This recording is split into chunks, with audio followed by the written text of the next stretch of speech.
Dame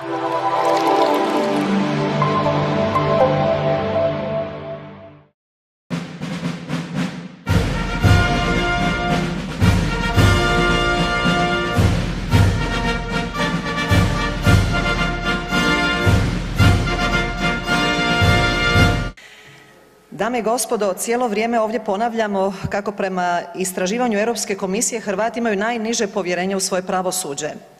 A zašto je to tako?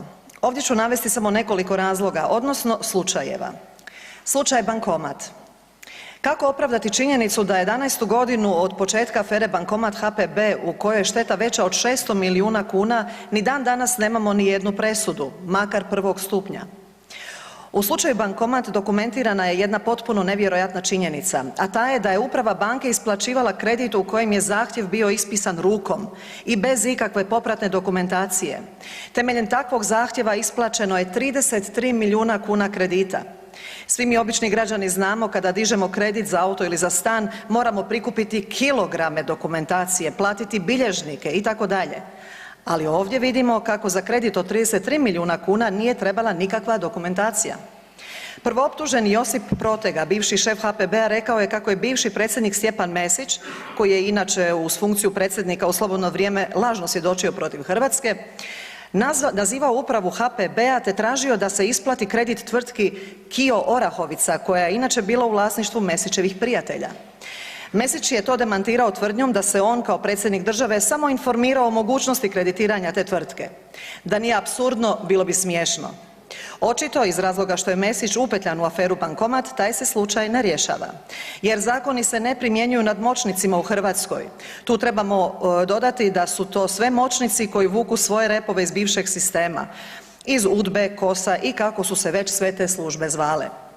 Funkcionalno pravosuđe preduvjet je za uređena, napredna društva i države, za razliku od neuređenih, nepravednih, nazadnih u kojima pravosuđe ne funkcionira. Da hrvatsko pravosuđe ne funkcionira to zna cijela hrvatska nacija, to zna i Europska komisija, ali to znaju i međunarodni investitori i zato i ne investiraju u Hrvatsku. Kakvo je to pravosuđe koje jednu aferu poput one zvane Bankomat ne rješava, u kojoj je riječ o najprimitivnijem obliku korupcije, u kojoj se isplaćuju neosigurani krediti u firme, kroz koje se taj kredit izvuče u gotovini putem fiktivnih faktura, a spomenuto trgovačko društvo završi u stečaju? Hrvatsko pravosuđe za koje iz proračuna izdvajamo oko 1,3 milijuna kuna služi hrvatskim moćnicima da vladaju poreznim obveznicima i zadrže status quo u sprečavanju vladavine prava u kojem su Hrvati građani drugog reda Europske unije. Imate primjer skandaloznog suca Ivana Turudića koji u automobilu od 150.000 eura bježi od policije, a potom se ne odaziva sudu. To znači sudac, i to ne bilo koji sudac, već predsjednik najvećeg suda u državi, ne poštuje pravosudnu vlast. Kako bi apsurd bio još veći, ovdje nazočni predsjednik Vrhovnog suda ga ekskulpira od odgovornosti, javno ga hvaleći kako je uzoran te da je ovo samo sitni incident. Sad se tog suca čak imenuje za predsjednika Visokog kaznenog suda. Oholosti i drskosti hrvatskih moćnika očigledno nema kraja. Svi znamo da za Todorića, Mesića, poduzetničkog sina koji vozi 195 na sat dok je dopušteno 50, za njih pravosuđe nema kazni. Ovakvo pravosuđe ne služi ničemu. Ono je razlog zašto u Hrvatskoj nema stranih investicija, zašto su nam kamate na kredite običnim građanima viši nego u ostatku Europske unije. Ono je razlog zašto Hrvati moraju ići trbuhom za kruhom iz države koju su krvlju stvarali. Ono je razlog zašto su oni koji su najviše dali za Hrvatsku državu, a to su hrvatski branitelji, toliko ogorčeni. A kako i ne bi bili kada na primjer sudac Vrhovnog suda Damir Kos, sudac duboke komunističke države, smanjuje kaznu kapetanu Draganu. Taj sudac Kos koji je kao mladi komunistički kadar postao sudac u Jugoslaviji sa samo 27 godina iskazuje razumijevanje jednom kapetanu Draganu, dokazanom zlikovcu. Dame i gospodo, pravni poredak je kralježnica društva. Tu kralježnicu u Hrvatskoj moramo sanirati. Da budemo jasni, vrlo transparentno i smisleno. Ustavni sud, Vrhovni sud, vodstva županijskih sudova u kompletu se moraju zamijeniti na način da se promijeni Zakon o Državnom sudbenom vijeću, da kao i u slučaju slobodne države Bavarske, svaki sudac mora proći sigurnosnu provjeru gdje će se utvrditi svaka lipa u njegovom vlasništvu ima li pokrića u njegovom prihodu.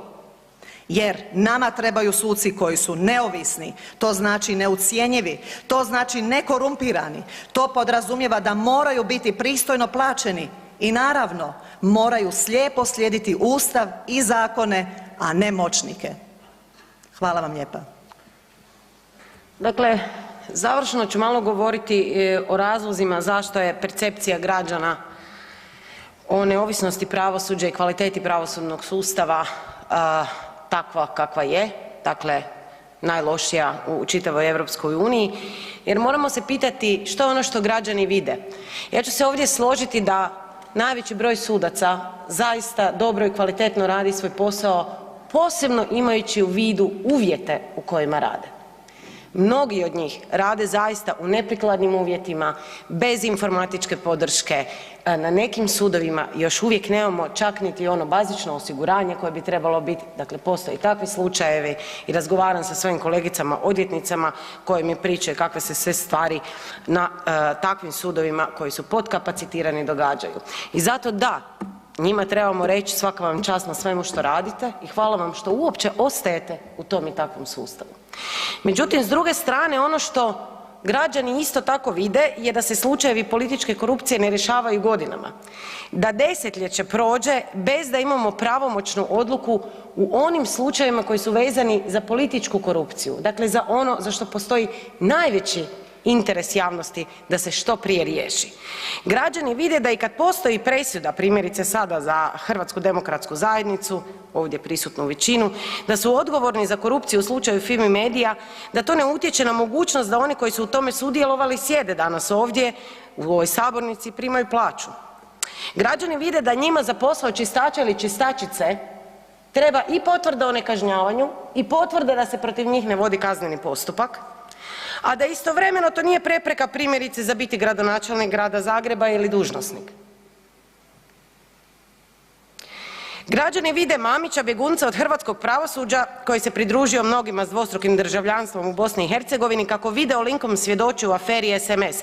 I istina je da, to je bilo pravno nužno i da, to je pravno moguće, ali kao što je naša poznata komentatorica Sanja Modrić rekla, ta činjenica da je bilo pravno nužno ne uklanja mučninu u želucu koja nam se javlja zbog još jednog propalog slučaja procesuiranja kriminalca.